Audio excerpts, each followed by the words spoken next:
అందరికీ నమస్కారం. ఛానల్లోకి స్వాగతం అండి. అమావాస్య తర్వాత నుంచి మేషరాశి వారికి ఎలా ఉండబోతుంది, అలాగే వీరు తీసుకోవాల్సినటువంటి జాగ్రత్తలేంటో ఇప్పుడు ఈ వీడియోలో తెలుసుకుందాం. అంతేకాదు ఇప్పటి వరకు మా ఛానల్ ని మీరు సబ్స్క్రైబ్ కనుక చేసుకోకపోయినట్లయితే వెంటనే సబ్స్క్రైబ్ చేసుకుని పక్కనే ఉన్న బెల్ ఐకాన్ ను ట్యాప్ చేయడం మాత్రం అస్సలు మర్చిపోవద్దు. ఇక వీడియోలోకి వెళ్ళినట్లయితే మేషరాశి వారికి ఆగస్టు నెల 4 అమావాస్య, అలాగే ఆ తర్వాతి తేదీల్లో ఓ వ్యక్తి పరిచయం వల్ల ఓ ప్రమాదం పొంచి ఉంది. నా మాట విని వెంటనే తప్పించుకోండి. అంతేకాదు ప్రస్తుతం మేషరాశి వారికి అసలు ఏమాత్రం బాగోలేదు.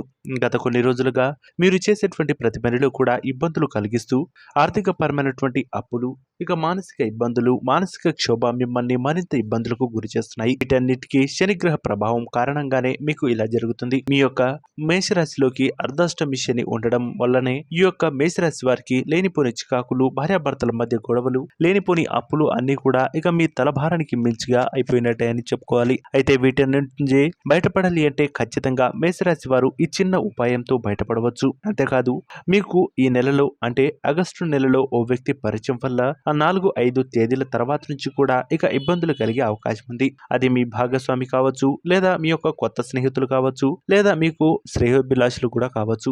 వారితోనే వివాదం మొదలయ్యి వారే మీకు శత్రువులుగా మారి లేనిపోని ఇబ్బందులు కలిగజేసే అవకాశం ఈ రాశి వారికి ఖచ్చితంగా కనిపించబోతుంది. కాబట్టి ఎట్టి పరిస్థితుల్లోనూ ఈ రాశి వారు ఎక్కడ ఉన్నా సరే ఈ విషయాల్లో జాగ్రత్తగా ఉండండి. ముఖ్యంగా మీరు ఇన్వెస్ట్ చేసేటువంటి డబ్బు మీకు తిరిగి వచ్చే అవకాశాలు ఖచ్చితంగా లేవు. సెప్టెంబర్ ఇక మొదటి వారం తర్వాత నుంచి మీకు అనుకూలమైనటువంటి ఫలితాలు ఉన్నాయి. కాబట్టి అంతవరకు మీరు తీసుకునేటువంటి నిర్ణయాలు చాలా గోప్యంగా, అలాగే చాలా సెక్యూరిటీగా ఉంటాయి. అంతే మాత్రమే మీరు పెట్టుబడి పెట్టే ప్రయత్నాలు చేయండి. ముఖ్యంగా రియల్ ఎస్టేట్ సంబంధించినటువంటి వ్యాపారాల్లో ఎవరైతే ఉన్నారో మీకు ఏదైనా ప్రాపర్టీ తీసుకున్నా లేదా అమ్మినా సరే వాటిలో చిక్కులు, న్యాయపరమైనటువంటి ఇబ్బందులు కలిగే అవకాశం ఈ రాశి వారికి కనిపించబోతుంది. అంతేకాదు మేషరాశి వారు ఎవరైతే ఉన్నారో వారు ఈ విషయాల్లో జాగ్రత్తగా ఉండాలి.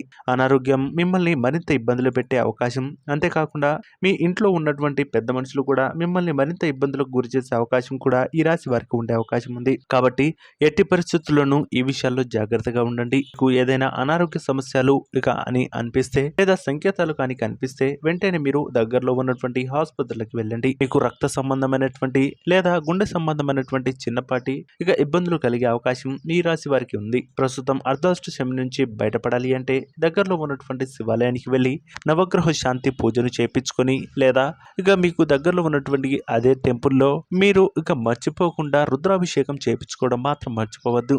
అలాగే మీరు కుంకుమార్చన చేపించుకోవడం ద్వారా ఇక మీపై ఉన్నటువంటి నెగిటివ్ ఎనర్జీ పూర్తిగా తొలగిపోయి అత్యద్భుతమైనటువంటి ఫలితాలను అందుకునే అవకాశం ఈ రాశి వారికి కలగబోతుంది. అయితే ఈ రాశి వారు చేయవలసిందల్లా ఈ చిన్న పని, ఇక అలాగే పరిహారం అనేది మాత్రం మర్చిపోవద్దు. అది కూడా అమావాస్య తర్వాత, అలాగే అమావాస్య రోజు మీరు ఇంపార్టెంట్ అయితేనే తప్ప బయటకు వెళ్లే ప్రయత్నాలు చేయొద్దు. అనవసరమైనటువంటి ఇక వృధా ఖర్చులు అవ్వడమే కాదు, మీకు ఉన్నటువంటి ఆర్థిక ఇబ్బందులు మరింత ఇబ్బందులకు గురి చేసే అవకాశం ఉంది. కొన్ని విషయాల్లో మీకు లేనిపోని ఇబ్బందులు, చికాకులు కూడా ఈ రాశి వారికి భారీగా కల్పించే అవకాశం కూడా ఉండబోతుంది. కాబట్టి ఈ విషయాల్లో జాగ్రత్తగా ఉంటూ ఇక మీరు తీసుకునేటువంటి నిర్ణయాల వల్ల మీ యొక్క కుటుంబం ఆధారపడి ఉందనేది మాత్రం మర్చిపోవద్దు. అలాగే ఈ యొక్క 4-5 రోజులలో మేషరాశి వారు ఎవరైతే ఉన్నారో ఈ విషయంలో జాగ్రత్తగా ఉండండి. అదేంటంటే వాహన ప్రమాదం మీకు చిన్నప్పటి నుంచి ఇక ఉన్నటువంటి ఇక మీరు చేసేటువంటి స్పీడ్ డ్రైవింగ్ లేదా మందు తాగి చేయడం వల్ల ఇక ఇబ్బందులు కలిగే అవకాశం ఈ రాశి వారికి ఉండబోతుంది. కాబట్టి ఎట్టి పరిస్థితుల్లోనూ ఈ విషయంలో జాగ్రత్తగా ఉన్నట్లయితే మంచి శుభ ఫలితాలు మీరు పొందుకునే అవకాశం ఈ రాశి వారికి ఉంటుంది. అంతేకాదు మీకు సంబంధించినటువంటి ఇక బంధువులే మీకు లేనిపోని, అలాగే మీరు సంపాదించినటువంటి డబ్బు మీద ఆశపడి మిమ్మల్ని ఇబ్బందులకు గురి చేయవచ్చు. కాబట్టి వారితో కూడా చాలా జాగ్రత్తగా మీకు సంబంధించినటువంటి ఇక చాలా విషయాలను ఇక గోప్యంగా ఉంచడం కానీ, లేదా మీ భాగ్యస్వామితో, తల్లితో కానీ చర్చించడం, సలహాలు తీసుకోవడం మీకు మంచిదిగా చెప్పవచ్చు. ఈ రాశి వారికి 8 అంకె ఇక మంచి శుభ ఫలితాలను పొందుకునే అవకాశం ఉంది.